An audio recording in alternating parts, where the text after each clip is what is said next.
the Elder Scrolls Online, we're bringing two different groups of players together. We got the Elder Scrolls crowd, which is used to great games like Skyrim and Oblivion and Morrowind and the older games. And then we have the MMO crowd, which is used to all the great MMOs from the last 15 years. We're bringing them all together into one great game, and we're really excited to tell you about it.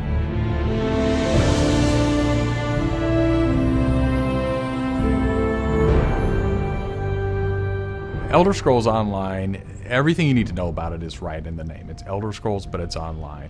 And when the team set out, they wanted to create strategic real-time combat. We wanted to create a lot of world immersion. We wanted to create a landscape that was rewarded exploration. But all of that had to be brought together with really great social systems. So Elder Scrolls Online, it's set 1,000 years before Skyrim. And not only is it 1,000 years before Skyrim, but it draws on all the legends and everything that you've read about in the books that you find in Elder Scrolls games. So we've got 20 years of lore to draw upon. We made sure that Morrowind, Cyrodiil, and Skyrim feel like they do in Elder Scrolls 3, 4, and 5. The art style is right in line with those titles. Now you can explore all of Tamriel. You can return to places that you've seen before, and you can explore new places that you've never been.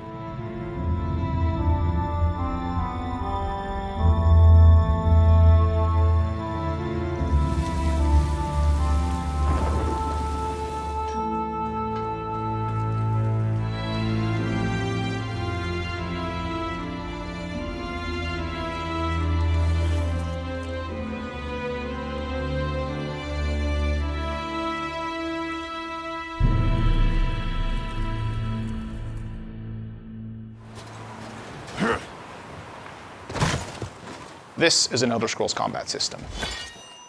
Moving your mouse will make you look around and aim your weapon. You can tap your left click to attack, hold it to power, hold your right click to block, and of course sprinting, crouching, and sneaking around play a role.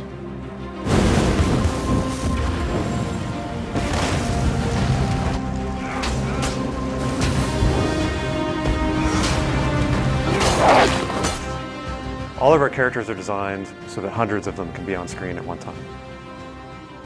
You're going to have lots of customization options to make your character look unique.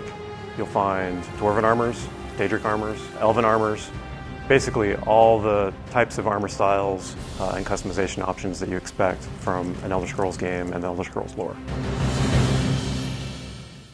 By far the worst experience of any online game is at its launch, when you're trying to find your friends, you can't find people, you create a character on one shard, and then you find out everyone else is on another shard, and you have to move. That experience is not good.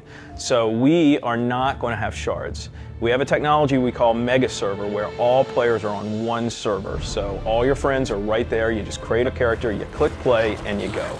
The game is smart about where to put you. They put you in game spaces with your friends, with your guildmates. It's a way to be connected with everyone, and the game figures out where to put you. So with Elder Scrolls Online, one of the big things is that you'll be able to get together with your friends and overcome obstacles. So things like public dungeons, heroic dungeons, but most importantly, when you participate with your friends or even just with strangers, you're not competing for resources. You're all working together to overcome something, and you get equal credit for that. As a player, you're able to start off by picking one of 9 races. You'll be able to pick a class, so that's just the start though. From there, all of the choices you make with quests, all of the choices you make in which abilities you choose, which weapons you use, which armor you use, really help make your character stand out in the world. The basis for the customization system in Elder Scrolls Online is that you can use whatever weapon or armor type you actually want to use. You can play as a heavy armor character who's a tank with bow, or you can play as a mage who uses a two-handed weapon, or you can play as a sneaky guy who runs around healing people. The combination that you selected out of what armor type you use, what weapon type you use, and what class you use really creates a unique character experience for you.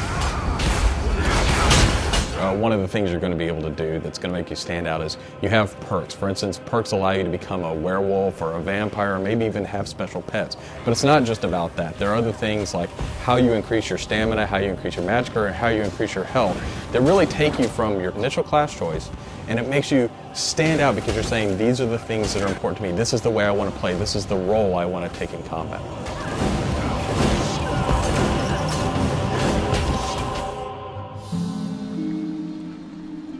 Questing in Elder Scrolls Online was built around a pretty simple concept, and that was that we wanted the player to explore. And we wanted, when the player explored, for them to be able to see something around a corner and say, oh, well, I was on this quest, but now I see something over there that's really interesting. And so they had this decision point of, you know, which thing do I do next? And that's really where we want the player to go. It's not what do I do next, it's which one of these things do I do next.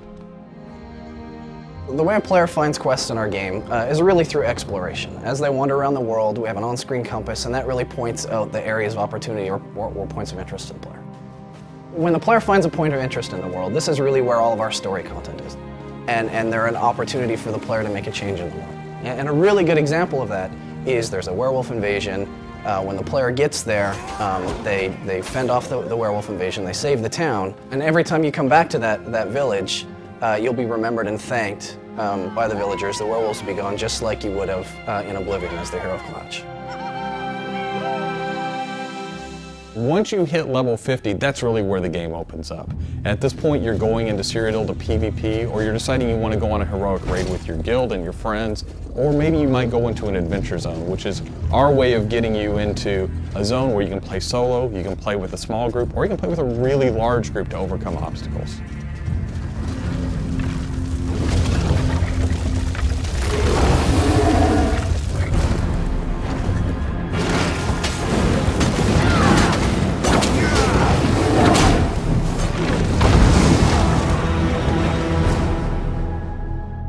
PvP in Elder Scrolls Online is focused around taking various structures in Cyrodiil.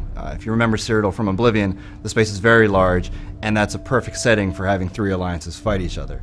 During this timeline, Imperial City is up for grabs, and there's no Emperor, so players are going to be fighting using trebuchets, catapults, all kinds of weaponry to take and hold keeps, structures, and resource fixtures around the keep to actually give the opportunity to crown one of themselves as an Emperor.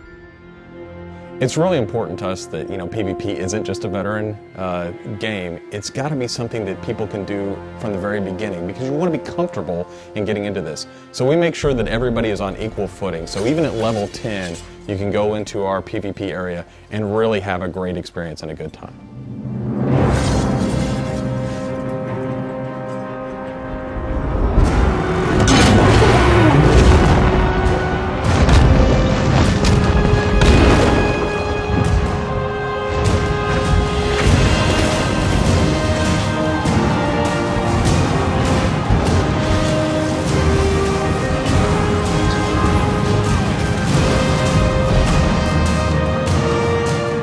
With a game the size of the Elder Scrolls Online, it's really hard to, in one demo, one presentation, one video, to list everything about the game. So what you've heard today are the basics. Over time, we're going to go into more depth in everything you've heard about today, and then all the other systems which we haven't talked about yet. All these elements are going to come together and make Elder Scrolls Online the next great online RPG.